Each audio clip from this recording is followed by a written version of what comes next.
سبحانك لا علم لنا إلا ما علمتنا إنك أنت العليم الحكيم نحمده ونستعينه ونستغفره ونتوكل عليه ونعوذ بالله من شرور أنفسنا ومن سيئات أعمالنا من يهده الله فلا مضل له ومن يضلله فلا هادي له ونشهد أن لا إله إلا الله وحده لا شريك له ونشهد أن سيدنا وسندنا وحبيبنا وشفيعنا ورحمتنا ومولانا محمدا عبده ورسوله أما بعد فأعوذ بالله من الشيطان الرجيم بسم الله الرحمن الرحيم أم يحسدون الناس على ما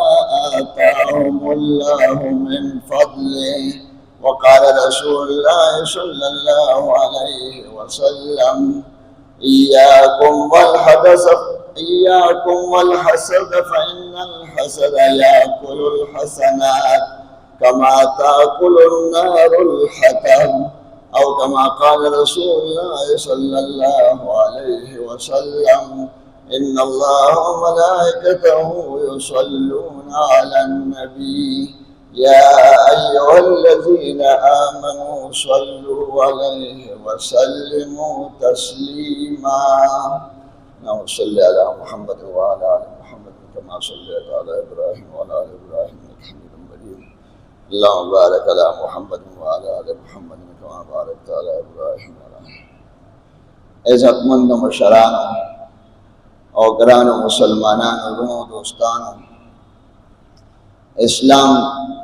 دا عقائد نوم دی او دا عبادات نوم دی او دا معاملاتو او دا خلق سره جون تیرول معاشرت او دا خپل اخلاق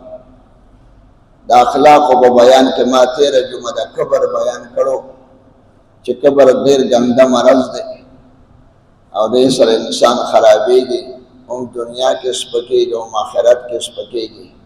اسلام خود عزت دین دی اسلام خلقو ته عزت ورکوي عزت په تواضع په عاجزۍ کې دی او نن چې کوم آیات یو ټوټه ما ولوستل او حدیث ای کې د یو لوی مرض بیان دی د زړه چې ته حسد وایي چې انسان پیغمبر خو راغلی د دې لپاره دی علیه الصلاة والسلام چې خلقو ته د خدای د کتاب بیان وکړي تلاوت وکړي معنا ورته بیان کړي او دی پاک او صاف کی ویزکیهم پاکی نه مراد د اخلاق پاکی ده چې څنګه ظاهري اعمال دی بعضې کول دي دا مونځ کول دي دا روژه کول نیول دي دا حج کول دي دا ذکر کول دي دا تلاوت کول دي نو څه ظاهري اعمال دي دا کول دي او څه داسې ظاهري اعمال دي چې هغې نه به سړی ځان ساتي لکه ګناهونه شو قتل شو زنا شو شرک شو بدعت شو او نور داسې غلا شو ډاکه شو سود شو پردو ښځو ته کتل شو بدنظري شوه د دې نه به ځان ساتي دا خو ظاهري ګناهګانې دي دغه شان د زړه لپاره څه اعمال دي چې سړی به هغه کوي ایمان او یقین ښکلی مضبوط په زړه کې چې دا کښېني او تواضع عاجزي د آخرت فکر د مرګ یاد او دنیا په نسبت آخرت ته ترجیح ورکول د ده سوچ د خدای مینه د پیغمبر مینه د اسلام مینه سخاوت غیرت شجاعت د اسلام دپاره مجاهده او قرباني او د ښکلې صفاتو خاوند وي بل له ترجیح ورکړي ځان رستو کوي دا سوچ یې برابر او څه داسې خبرې چې هغې نه به سړی ځان ساتي کبر شو حسد شو یو بیماری حسد دی حسد ډېر ګنده مرض دی دا حسد څه ته وایي او د حسد اقسام څه دي او د حسد اسباب څه دي او د حسد علاج څه دی څنګه به علاج کړي حسد دې ته ویل کېږي چې یو سړي له خدای پاک یو نعمت ورکړي مال ورکړي دولت یې ورکړي یا عزت او منصب یې ورکړي،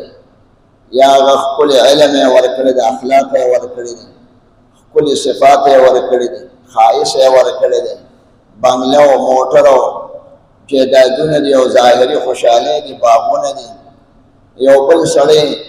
هغه ته سوځېږي چې دله ولې دا نعمت ورکړی شو، د بل نعمت د زوال آرزو کول چې دنه دا نعمت واخیستی شي، دا ډېر ګنده مرض دی. دا خو له خدای پاک ورکړی دی او ته چې وایې دا دې واخیستلی شي، دا خو ته په خدای پاک باندې تنقید کې او په الله پاک باندې اعتراض کې، د دې انجام به خراب وي.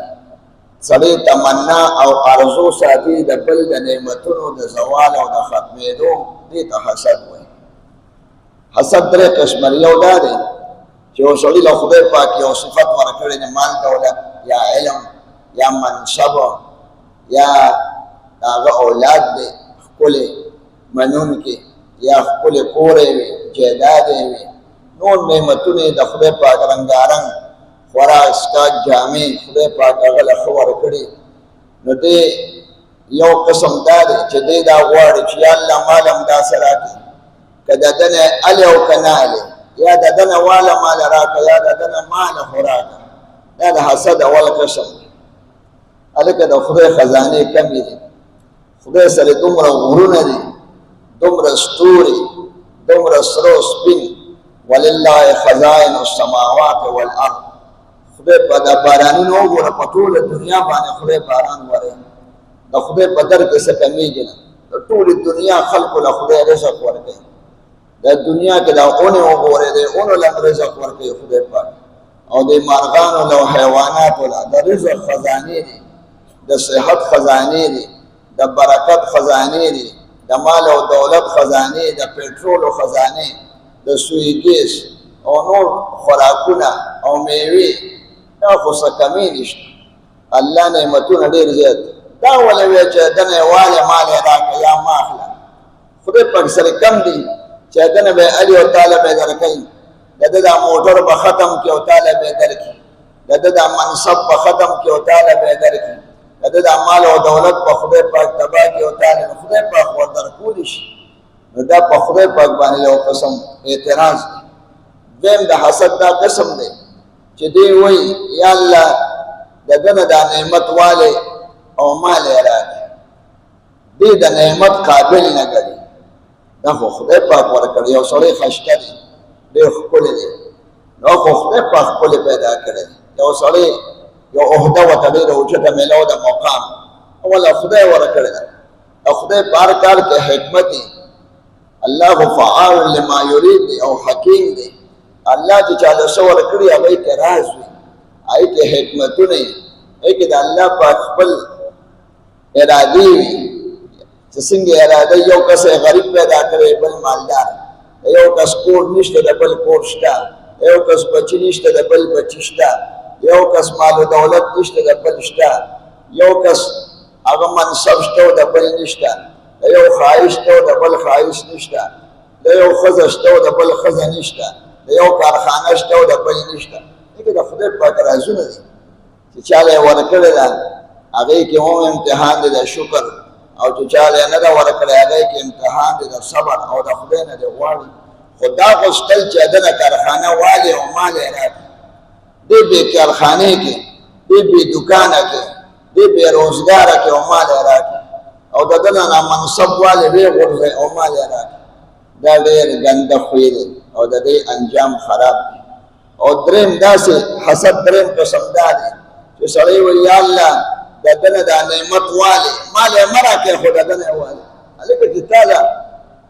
د ده نه یې والي، د ده دا بچي دي دا تې والي،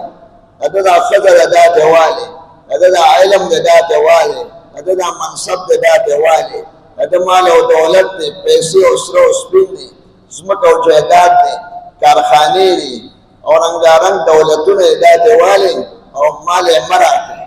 دا ډېر خبیثترین، غلیظترین، ګندهترین خوی دی او د خدای پاک خوښ نه دی. د دواړو جهانو سردار فرمایي ایاکم والحسد فإن الحسد یاکل الحسنات کما تاکل النار الحطب. تاسو د حسد او د بنیتۍ نه ځان وساتئ. بل د بنیته کېږه مه، یا الله د دنه یووالی دا مه کوئ، دا ارزوګانې مه کوئ، دې کې به ته نقصان ورسي. دا حسد دا نیکۍ داسې خوري لکه اور چې اوچ خشاک خوري یا اوچه ګیا خوري، اوچ واښه یا لرګي خوري. عشب هم راځي په یو روایت کې کما تاکل النار الحطب او قال العشب، چې اوچ واښه څنګه خوري او اوچه لرګي دقه شان خوري. دا اور دوه قسمه دی، یو خو داسې اور وي د لرګو غټ اور وي او شی پکې ور واچوي زره ایره کړي او ختم یې کړي، یو داسې اور وي چې په مزه مزه شی سوځوي. دا حسد په سینه کې یو اور دی، دا یو ګنده خوی دی چې دا دې سړی سوځوي، د ده د اعمال په مزه مزه ختموي او سوځوي، او دې ورسره بیماري. د حسد دنیا کې نقصان دا دی چې خدای پاک په هغه باندې نعمتونه ډېر کړي، ته په خدای پاک باندې اعتراض کړي نو بیمار بشي، ټوله ورځ خلکو ته خفه کېږي. دله دې دا ورکړي دي یا الله د ده نه یووالی مال یې راکړي، یا مال یې مه راکړې خو ده نه یووالی، نو تا ته به څه میلو شي، تا ته به څه میلو شي. او دا تا ورکړی دی که خدای ورکړی دی، بلکې دا ایمان وساته چې دا هر څه الله ورکړي دي او د الله به پکې راز وي. دا سړی به خدای پاک ته خوښ وي، زه به ګناهګار یم، ماله به خدای نه راکړی، زه به تقوادار شم، ایماندار شم، کرانده کې هم به زه صبر کوم او کری کوم، شکر به کوم، او د خدای په خزانو کې هر څه ډېر دی نه کمیږي چې دله یې ورکړه داسې نه چې مال یې نه شي راکولی. دې ته غیبته وایي، سړی غیبته دې ته وایي چې سړی وایي یا الله دله دې اولاد ورکړی دی مال یې م راکړي، دله دې دا منصب ورکړی دی مال یې م راکړي، دله دې دولت ورکړی دی مال یې م راکړي، دله دې بنګله ورکړې ده او محل، دا بنګله او محل مال یې م راکړي. دې ته غیبته وایي، دا روا ده، دا روا ده. دا د خدای د نعمتونو نه امید دی، دا ټیک دی. خو دا ویل چې د نه یووالی، یا دا ویل چې د نه یووالی او مال یې راکړي، یا دا چې مال یې راکړي د نه یووالی او کنال یې هر څه چې کوي هغه مخې مخې ته کوي، دا خو خدای پاک باندې ته اعتراض کوې، ګویا که یا الله ته نه پوهېږې چې تا ورکړی دی خو ته نه پوهېږې چې نه دی ورکړی خو د ماله به دې راکړو. دا خو ډېر ګنده خوی دی. د حسد نقصانات دا دي چې دې څومره منځونه کوي، اودسونه کوي او ذکرونه کوي او تلاوتونه کوي، نفلونه کوي، نیک کارونه کوي، هغه ټول دې حسد سره سوځي او اکثر د هغه اعمالو نه به دې محروم شي. دې دا غواړي او دې حسد چې چا سره کوي، دې دا غواړي چې د نه دا والي د حسد نښه دا ده چې دا چا سره حسد کوي سړی هغه له خدای پاک خوشحالي ورکړي نو دې باندې خفګان راځي، دې پې خفه او چې هغې کره غم او مصیبت راشي دې پې خوشحاله. دا کینه ده، کینه هم ورسره پیدا کېږي. دا ډېر ګنده خوی دی او ډېر خراب خوی دی. الله پاک دې تاسو او موږ ته وساتي. حاسد ټول عمر خفه او د باندې اور بلي په دې سینه کې او دا اور دې ختموي ورو ورو. دې اکثر په غیبت کې مبتلا شي، هغه پسې سپکه وایي چې خلکو نظر کې سپک کړم، نو غیبت هم کوي او د هغه په بدۍ باندې د هغوی چې هغه ته نقصان ورسېدی خوشحاله هلکه په مسلمان خفه شي. دا تبلیغ کې ولې که نه د ټولو مسلمانانو د دنیا د مونځ فکر وکړي چې مونځګزار شي، ټولو دنیا مسلمانانو فکر وکړي چې په ایمان او یقین باندې راشي، ایمان او یقین یې مضبوط شي او ټول مونځګزار شي، ټول ښکلي نیکان شي، یعنې ښکلي صفات پکې راشي، ایماني صفات، اسلامي صفات پکې راشي. سړی به د خلکو خیر غواړي، الدین والنصیحه، سړی به د خلکو خیر غواړي، د خلکو ښه به غواړي، د خلکو خرابوالی چې غواړي دا کس خدای پاک خرابوي. د یهودو به حضور علیه السلام سره حسد کوم، ام یحسدون الناس علی ما آتاهم الله من فضله. دی حسد کوي هغه چا سره چې خدای پاک په فضل کړی دی. د ابوجهل کې هم ډېر حسد و، د حضور پاک دشمنو 7 کاله ته مشر او قریشو خاندان کې خو بنو هاشم کې نو جدا و. یو ځل د مدینې منورې یو منافق راغی، د هغه نوم دی اخنس ابن شریح. د ابوجهل سره کېناسته، د نبي علیه السلام خلاف خبرې کولې. یو ځای کې دا دواړه یوازې ناست، اخنس او ابوجهل. د ابوجهل ته وایي بل څوک نشته، یو زیم او یو ته. د نبي علیه السلام چې پیغمبر دی که نه ستا ته خو پته ده چې دې رښتیا وایي او که دروغ وایي، بل څوک نشته، ال ووایه ما ته. هغه ورته وایي څوک نه، وی دروغ خو چاته نه دی ویلي عمر کې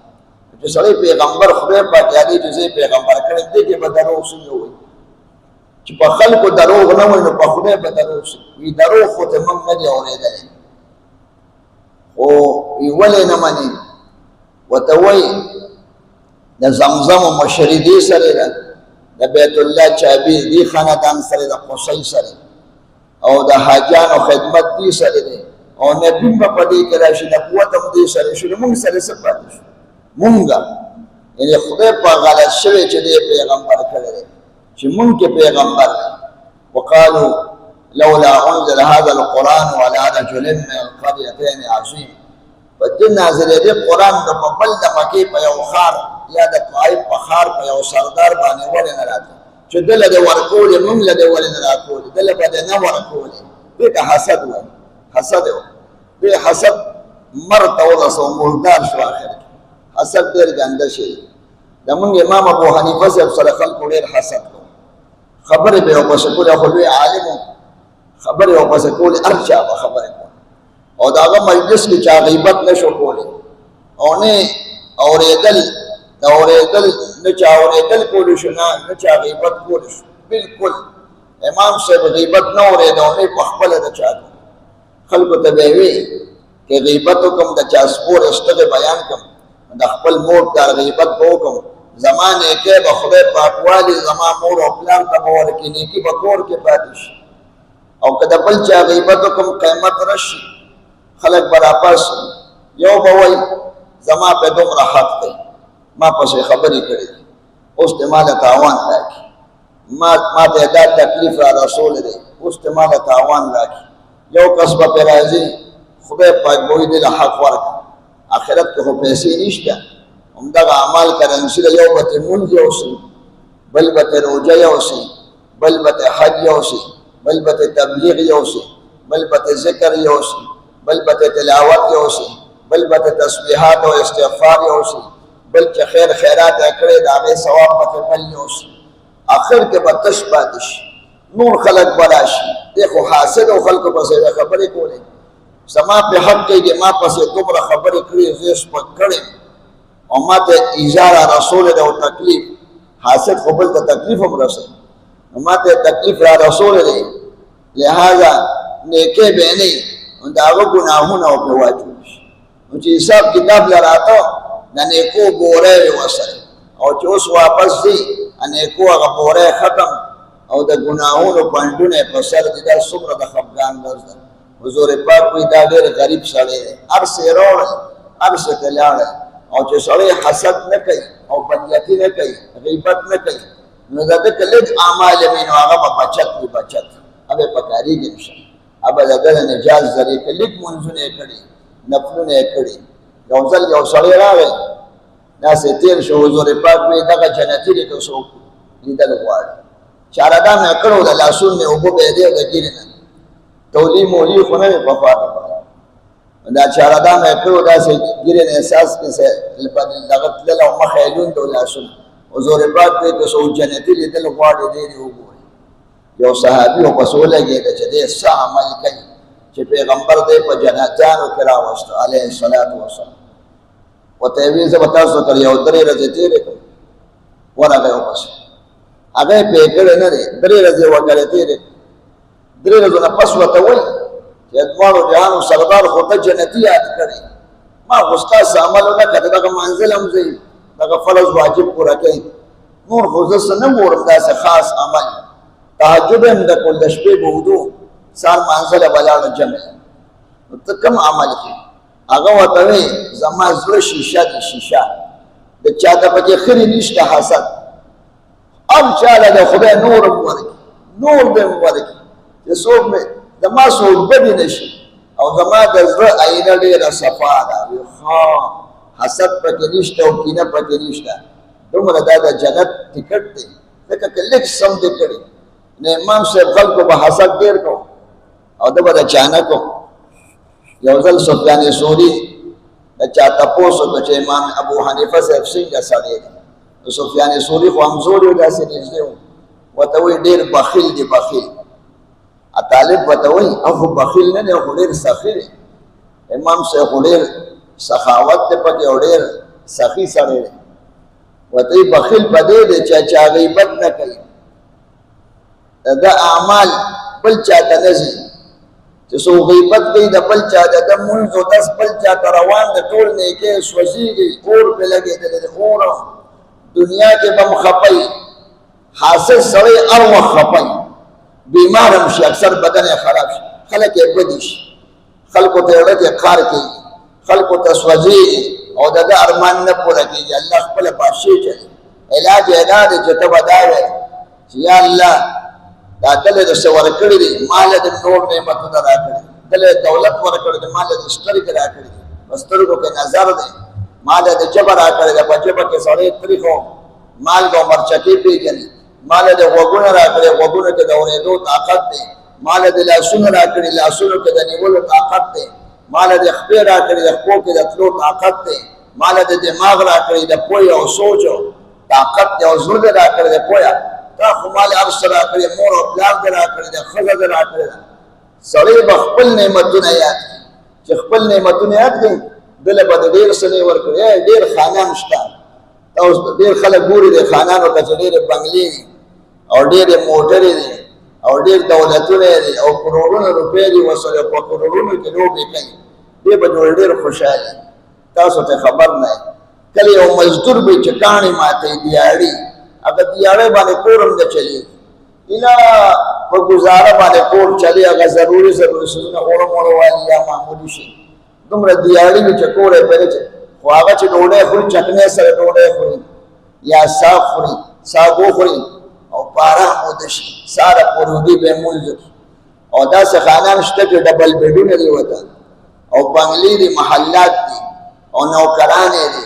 او اربونه او کروڑونه روپۍ دي، خو د شپې خوب نه ورځي، خوب نه ورځي، دومره ټینشن راحت وطن یې د خوب هغه ګولۍ نه که د خوب ګولۍ واچي بیا هم خوب نه ورځي. چې سړی د خوب ګولۍ واچي، چې سړی د خوب ګولۍ واچي او بیا هم خوب نه ورځي، دې څونه په تکلیف کوي. دا مه وایه چې چا له خدای څه ورکړي مال یې جوړې، دا چې دا خوب ورته څومره لوی نعمت او کله وله خدای هر څه ورکړي خو دوه نوړی ډوډۍ نه شي خوړی، معده ورته اجازت نه کوي چې زه دا سموسه وخورم، زه دا دغه وخورم، دا ترکاري وخورم، وریجې وخورم، دوه نوړی ډوډۍ معده نه ازموي. ته جوړېدله د خدای ډېر ورکړي، تا سره خبر هم نه، خپل پیسې خپل خوراک هغه نه شي کولی، د معدې السری دی، هغه دوه نوړی ډوډۍ چې خوري واپس الټی کوي یا ورته تکلیف رسوي. داسې چاته سړی حسد نه دی پکار، یو کس ته به خدای یو نعمت ورکړي بل له به بل ورکړي، او دا حسد داسې شی دی چې دا سړي کې وي نو هغه سړي ته دې تکلیف هم رسي، د هغه په تکلیف خوشحالي او تکلیف هم ورته رسي، کله پې جادو هم وکړي او کله پې ورته کنځل هم وکړي او دا غیبت خو هر وخت کوي، هر وخت دا خدای ورپسې لګیا وي، هغه اعمال به یې خو سوځي، قیامت پر ورځ به یې ټول اعمال سوځېدلي، تش لاس او په دنیا کې به هم بیمار. حضور پاک سره خلکو یهود او حسد کو. یو ځل یو یهودي دی، لبید نومې دی، لبید ابن الاعصم، او د هغه لوریانو د حسد و چې دی ولې پیغمبر شو. پیغمبر خو د داود علیه السلام خاندان کې به راځي، د ځانه یو خبره مشوره کړې وه چې داود علیه السلام ویلي چې زما خاندان کې به دغه راځي پیغمبران او قریشو کې به نه راځي. دا د ځانه دروغ خبره وه، په داود علیه السلام یې دروغ وي. دی یهودي او دوه لوریانې وي، په نبي علیه السلام یې جادو، د هغه ویښتې پیدا کړ او د هغه ګومنځ او کارټون یې جوړ کړه، د نبي علیه السلام صورت یې جوړ کړه د موم نه، او ستنې به یې پکې خښولې او خپل شعر او خپل جنتر منتر یې پرې ووې او د نبي علیه السلام طبیعت خراب شو. شپږ میاشتې نبي علیه السلام ناجوړ و. د دین بیان به یې کوم خو ایره پرې راغلې وه او طبیعت یې هم خراب و. یو ځل دوه ملایکې رالې، حضور پاک داسې هغه خو سترګې پټې وې، زړه به یې بیدار و. هغه یو ملایکه بلې ته وایي په ده چا څه کړي دي، دا څه چل وي، ده باندې څه چل دی چې ناجوړه دی، وي ده باندې سحر شوی. هغه یو ملایکه بل ته وایي چا پې کړی دی، بله ورته وایي لبید یو ذمي و، یهودي و، کافر و، خو اهل ذمه و. نو هغه اوسېدل وي دا پې هغه کړي دی ولوریانو وي په څه کې کړي دي هغه ږمنځ او ویښته په کوم ځای کې کړي پلانکي کوین کې هغه شعر هغه دغه هغه چې کوم باندې دم کوي هغه شی په یو کوین کې پروت دی دا کوین نوم دی بیر زروان مسجد غمامې طرف ته دی اوس هم هغه ځای شته نو هغه کې کړي حضور پاک راپاسېده او خندلې عایشې بیبي ته ما ته خو خدای په خپل مرض خو نبي علیه السلام خو عالم غیب نه و چې ما باندې چا څه کړي په ما خو سحر کړی دی پلانکي او زر صحابه ولېږل شابه ته ورشه چې کوین نه هغه لغر وباسي بیا حضور پاک خپل هم لاړه کوین کې ګټه پرته وه د نکریزو په شان اوبه وې هغه ګټه یې اوچته کړه هغه لاندې هغه کارټون پکې راووته د نبي علیه السلام تصویر یې جوړ کړو د موم نه هغې کې ستنې خښې کړې وې هغه ستن به یې تار په غوټه کې ورکړې وې او جبريل علیه السلام راغی دا سورتونه ووایه قل اعوذ برب الفلق من شر ما خلق ومن شر غاسق اذا وقب ومن شر النفاثات في العقد ومن شر حاسد دا جادو چې کوي د حسد په وجه دی ومن شر حاسد او د شر د بنیت هم وساتې اذا حسد چې کله دی بنیتي کې چې په بنیتۍ راشي کله هغه مړم کي بل کس کله د هغه خلاف کمپلینټونه کوي چې خراب دی کله هغه د ملازمت نه غورځوي هغه ته ملازمت ملوي ده ته نه ملو کله د خلکو په نظر کې غورځوي غیبت یې کوي شپه ورځ ورپسې لګیایي او دلته به د هلکه خدای په تقسیم دی دا به خدای په خراب کړي ته د خدای په تقسیم باندې اعتراض مه کوه دا د خدای دنیا ده یو ځای یخ او بل ځای ګرم یو ځای غرونه او بل ځای کې هواره یو ځای کې خلک سپین خلک بل ځای کې تور خلک بل ځای کې زیړه او خړ خلک دا د خدای مخلوق دی او د خدای په حکمتونه دي پکې چاله مال دولت ډېر ورکړی چاله حسن ډېر ورکړی چاله به بل څه درکړي اب خاني خو ناجوړه وی ته غریب یې خو صحتمند یې روغه ډوډۍ د جوار او خولې دوه او په ارام وده شي خوب درځي هغه له خوب نه ورځي ستا بچي شته د هغه بچي نشته هر چا که تاسو د دنیا وګورئ څوک هم خوشحاله نشته پوره خو چې چا په خدای نظر یو ایمان او اعمال یې نیکي هغه خوشحاله دی باقي دنیا کې خوشحالي نشته ځکه درې عالمه دي ټول نظام کې درې دنیاګانې دي یو هغه دنیا ده چې هغې کې غم نشته هغه جنت جنت کې ځواني ده بوډاتوب نشته جنت کې صحت دی مرض نشته جنت کې حیات دی موت نشته جنت کې دمی خلق ستړیوالی نشته موت بلا حیات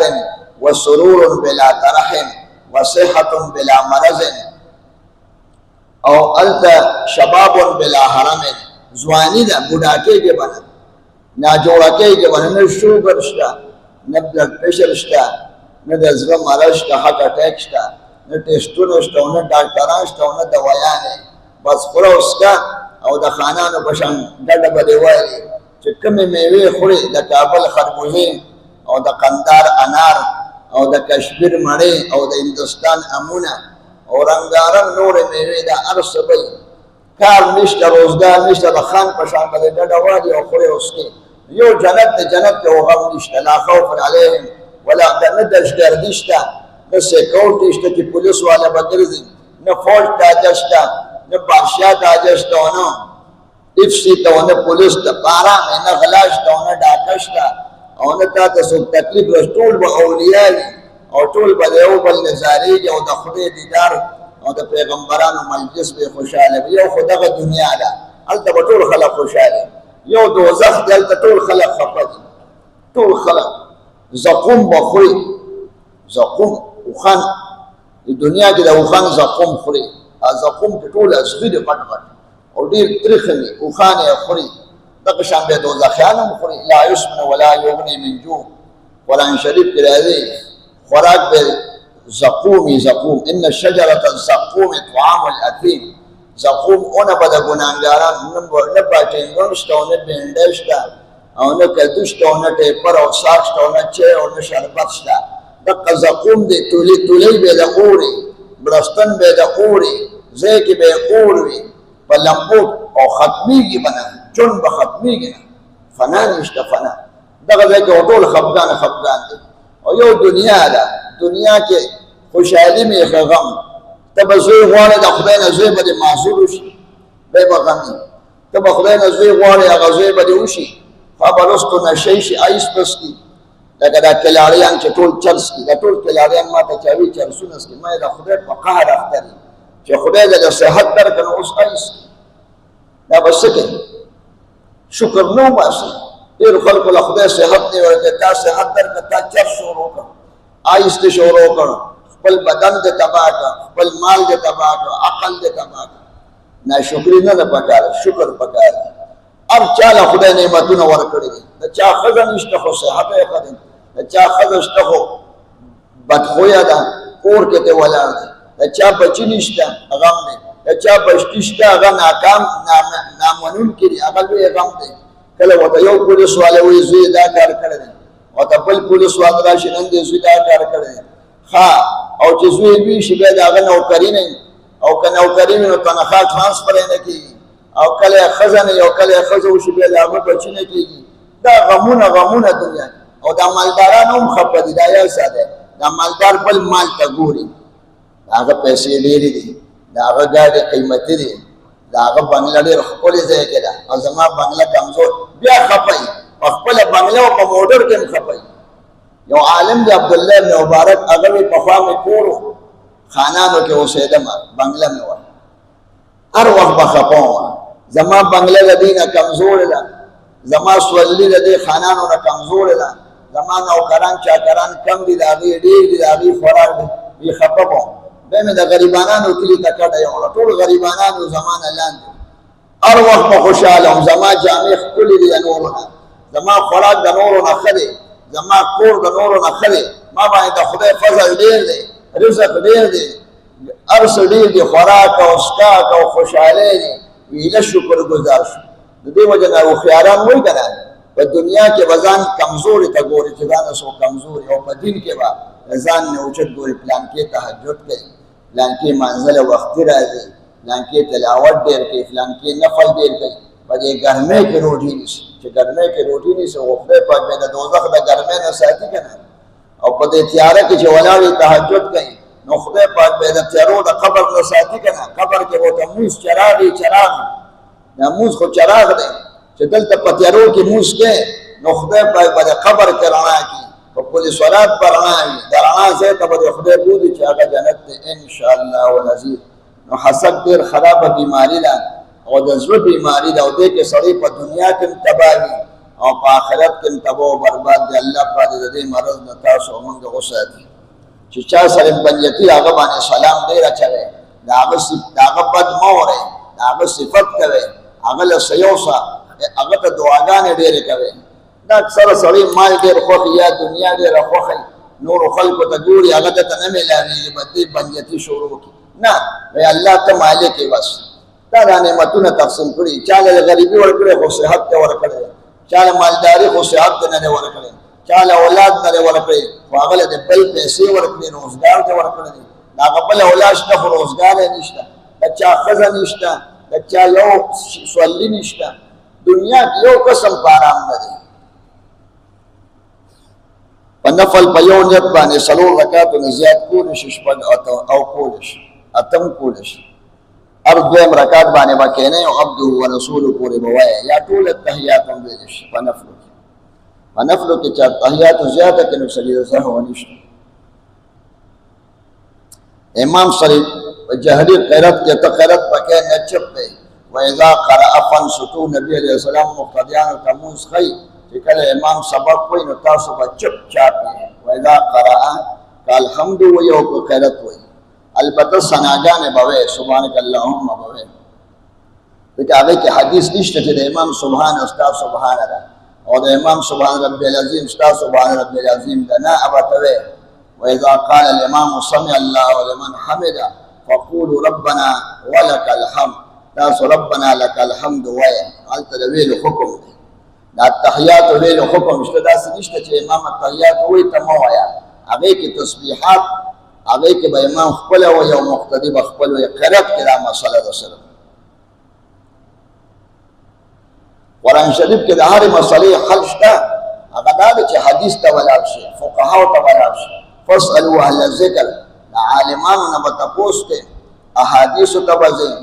او مجتهدینو پسې به ځئ ټولې مسلې جزئیات نشته، اصول پکې ذکر دي، اصول سنت پکې شته، اجماع الامت پکې شته، قیاس د مجتهد پکې شته. دا ټولې خبرې په قرآن کې دي. دې کې چا لیکلي چې قرآن کې هر څه شته. رکعتونو تعداد پکې شته، څو رکعته لمونځ به کوې، 5 وخته لمونځ به کوې، دا په قرآن کې نشته. وایي پیغمبر چې څه ویلي دي هغې باندې عمل وکړه. پیغمبر وایي 5 وخته لمونځ فرض دی. المرأة إذا صلت خمسها وصامت شهرها وأطاعت بالها وأحسنت فرجها فلتدخل أي أبواب الجنة شاءت. كما خلت 5 وخته لمونځ کوي. 5 وخته لمونځ په احادیثو کې دي، په قرآن کې دا نشته. په قرآن کې اجمالاً راغی. د پیغمبر خبره واورئ. په دکان کې نوکونه اخیستل څنګه دي اخیستی شي؟ په بیٹک کې اخیستی شي. وصلی الله علی النبی الامی، دا درود شریف شته، نسائی کې شته.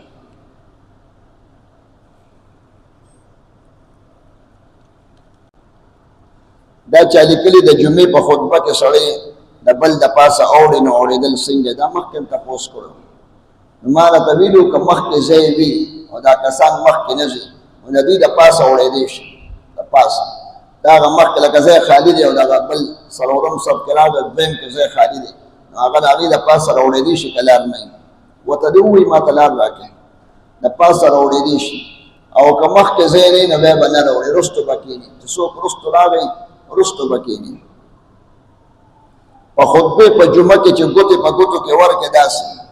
او ډډه ووایې داسې ناسته ولې حرام دي؟ دې سره سړي له خوب ورځي که نه، چې ګوتې د ګوتې کې ورکړې او د خپو نه دې ته وکړې بس تیار متکې ته دې ډډه ووهله مسوده به یې. او چې ودې نو سړی کېدی شي بې پردې نه شي، خېټې نه دې باد لاړ نه شي، یا بله بله ونه کړي، یا خوب وویني او پکې وخاندئ وجاړئ، او که پرېوتې نو اودس دې مات شو. اوده کېږئ به نه خطبه کې چې یو بل کې لاسونه ورکړئ یا ځان ته دې بالښت ایښي او ډډه دې والئ. دا نشته. د جمعې دا خطبه عربی کې ولې ده؟ عربي د نبي علیه السلام ژبه ده که نه؟ زمونږ د پیغمبر ژبه ده، د قرآن پاک ژبه عربي ده. خطبه کې خو د دین بیان وي، دا سرکاري ژبه ده، دا کې به وي. نور ژبې خو سرکاري نه دي، نه انګلیش کې ویلی شي، نه اردو کې ویلی شي، نه پښتو کې. خطبه به عربی کې وي او دا د خدای او د رسول حکم دی. خطبه عربی کې خلفاو ویلې ده، علماو ویلې ده، پخوا نه ده. لکه مونځ چې عربی کې دی، مونځ په فارسۍ کې کولی شي؟ نه. مونځ په پښتو کې کولی شي؟ مالک یوم الدین، مالک د ورځې د قیامت دی، پښتو کې ویلی شي؟ نه. بیا مونځ نه کېږي. لکه مونځ چې پښتو کې نه کېږي نو خطبه هم په بله ژبه کې نه کېږي، په عربی کې کېږي.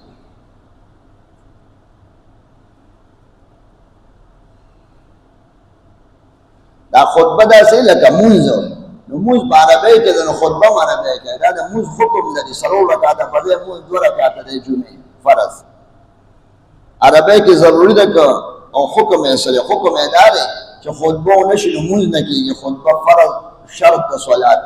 نو خطبه ونه شو جمعه کې او داسې مونځ ودرېده مونځ نه دی شي، دا شرط د صلات او اورېدل یې واجب دی، که پوهېږې که نه پوهېږې. عربي سړی زده کړي که نه، چې انګلیش زده کوي په بچو باندې او نه عربي زده کړي. شیخ صاحب دلته یو سړی راغی، ورته یې دغه د کوم ځای دغه دی چې ته یو ځای ورته یې ویل دا امام چې دی دی ختم کوي، ختم نه شي کولی. هغه ته هغه امام هم ورسره راغلی، هلکه ختم نه کوي، ختم کوم. هغه ورته وایي ختم خو کومه شپې، وایي غلطېږي، وایي غلطېږي پکې. نو بیا هغه امام ته وایي ته بار لاړ شي. هغه 2 سړو ته شیخ صاحب ووایي چې خپل زامن به موریان کړي که نه، په خپلو زوخو زامنو انګریزۍ سبق وایي، علم پرې نه کوي. د کوستان او د سوات او د کابل او د باجوړ امامان دي ټول، او د دغه د لرې غرونو د غرونو خلک غریبانان سبق وایي، نو دا ګناهګار شو. تاسو غلطي کړې ده چې خپلو عرب باندې خپل ژبې باندې علم نه کوي، نو په خپله به د کوستان نه پسې امام راځي. اوس لاوی نشي ویلی او خامخا انسان کم هغه طالب ته ویې هلکه سپاره پخه ساته که نه زناوره. شیخ صاحب به خلکو ته کله کله وي بټو غوټې زناور معنی حیوان، انسان د دوښکو حیوان دی. حیوان ته پښتو کې زناور وایي، عربی کې انسان ته حیوان ناطق وایي، مولیانو مو ته حیوان وایي، نو شیخ صاحب مو ته زناور وایي. چې نالایقه کار به د سپاره پخولو به ووایه. په فارسی کې خطبه ویل شي نه، دا بدعت ته نه شي ویلی، حکم یې شرط دی. خطبه چې شروع شي د دویم بانګ نه پس نو سنت کولی شي یا تحیت المسجد، زمونږ مذهب کې نه شي کولی. سنت به د دویم بانګ نه مخکې کې یا به د فرضو نه پس به یې 10 رکعاته سنت وکړي. د دویم اذان د خطبې جواب شته او که نشته یا دعاګانې نه نشته. چې امام روزي او دلته کیني او دویم بانګ کېږي بیا تاسو سم نه شئ کولی. اذا خرج الامام فلا صلاة ولا کلام. امام صاحب وایي چې خود خطیب راشي بانګ لا نه شي، بانګ شروع کېږي بس بانګ پسې بانګ هم نه شي ویلی او بانګ پسې درود هم نه شي ویلی او بانګ پسې دعا هم نه شي ویلی. زړه کې ویلی شي لکه درود نه شي ویلی، ذکر نه شي کولی، بس چپ چاپ دی په ارام. یو د خطبې تقریر دی، هغې کې خیر دی پاسېدې کې ناستې شي. خطبه کې د خلفای راشدینو ذکر څنګه دی دا ویل پکار دی او دا زمونږ مشران دي اکابر دي. ابو بکر نوم پکې وایي، د عمر، د عثمان، د علي، د حسنین او اهل بیت او د مشرانو عباس صاحبو دا نومونه ویل مستحب دي. که چا ونه ویل نو غلط کار یې وکړه، نامناسبه کار یې وکړه. په خطبه کې امامان درود شریف آیات وایي ان الله وملائکته یصلون علی النبی یا ایها الذین آمنوا صلوا علیه. دا په اکثر په خطبو کې وایي. موږ به درود وایو؟ نه، درود به نه وایي، زړه کې ویلی شي، په خوله نه شي ویلی. خطبه کې بالکل کلام ذکر هم بند دی، دعا هم بند دی، دعا هم نه شي کولی چې الله ما وبخې. که امام دعا کوي زړه کې به امین وایي. مسئله خطرناکه ده. خطبه په شان د مونځ ده.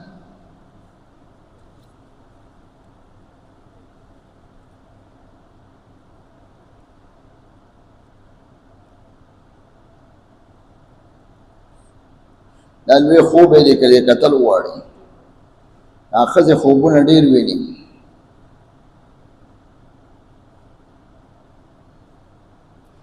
په خوب کې مې پیرې نیولې ده او سورت الرحمن مې تلاوت کوم. انشاءالله پیریان به راباندې نه راځي. دا چا لیکلي ملازمت مې ختم شو او قرض هم راباندې دی. نو قرض ولې دی؟ قرض او مرض خو لوی آفت دی. قرض، مرض او دشمنی دا پورا غم دی. قرض مال یا قرض ښه شی نه دی، بیا سړی نه شي پوره کولی. اکثر ضرورت یې اخیستی شي خو ځان ته ساتل پکار دی. دا دلته مدرسې ته خلک راځي په قرض و موټر والم د بینک نه. ظالمه په موټر څه کوې؟ په ټیکسي کې ګرده دونه خرچه نه ده. په موټر کې خو خرچه ډېرې، خپل موټر کې هم خرچه کېږي. بس ګزاره کوه چې پیسې نشته، د سودي قرضه ولې راغلې؟ که د سود قرضه کوم ښه دی، د خدای په غضب به ککړ شي، لیونۍ به دنه جوړ شي. دا قرض نه ختمېږي، یا به تا ډېر خراب کړي دا قرض. ډېر خلک یې خراب کړي دي. ته داسې چلو که لا اله الا انت سبحانک انی کنت من الظالمین 313 ځلې روزانه وایه. الله پاک به حل کړي انشاءالله. زما رور دا مخکې م چا لیکلو، روره یو کال شو د علوم حقانیې د دوره حدیث طالب وتلی دی. الله دې پیدا کړي، الله پاک دې کور ته راولي روغ جوړ. دا بعض خلک په بیان کې نفل او سنت کوي. نفل او سنت کولی شي، خو ښه دا ده چې سنت جومات کې راشي نو لرې ځای کې کوئ. نو چې سړی اول کې راشي داسې لرې ځای کې خالي ځای وکنئ نو هر ځای کې کولی شي. سنت کولی شي نفل، خو د امام مخې ته نه دی پکار، ځکه هغه خطاب کوي نو هغې کې فرق راځي. الحمدلله رب العالمین والصلاة والسلام علی سید الانبیاء والمرسلین. یا خپل موسم باندې د الله شکر ادا کړه. د نقصانی باران نه مو ساتې او یا الله زمونږ دا بارانونه تا مونږ باندې وکړ. ستا رحم او کرم او زمونږ پکې څه دغه نشته. یا الله ستا رحم دې کړه. ډوډۍ ته راکړې، جامې ته راکړې، سر سترګې تا راکړې، نعمتونه تا راکړي. هر چا باندې نعمتونه ورېږي. دا مه وایې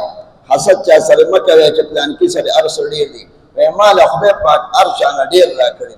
او زه د دې لایق نه یم، ما له خدای راکړي دي او بغیر سوال یې راکړي. موږ د خدای نه 20 ګوتې غوښتې وې، 20 ګوتې یې راکړي. په لاسونو کې 20 ګوتې، څونه فایده د جوړونه دي په بدن کې، ستره او سترګې دي او دماغ دی او ګردې دي. یو اندام د کروڑونو روپو د جګر دی او ګردې دي. شکر نو باسئ، سترګې م روغې دي، جګر م روغ دی، ګردې م روغې دي. الحمدلله که کم نعمتونه نه هغه د خدای نه غواړئ او چې کم دي په هغې شکر وباسئ. وصلی الله تعالی علی خیر خلقه محمد.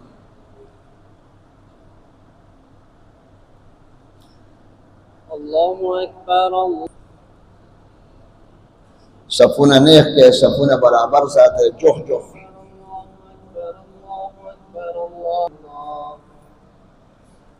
سووا صفوفکم واعتدلوا، صفې درست فرمالې، نیغ ودرېږئ، جوخ جوخ ودرېږئ او پوندې نیغې کړئ، یو بل سره پوندې یو سیټ کې ساتئ.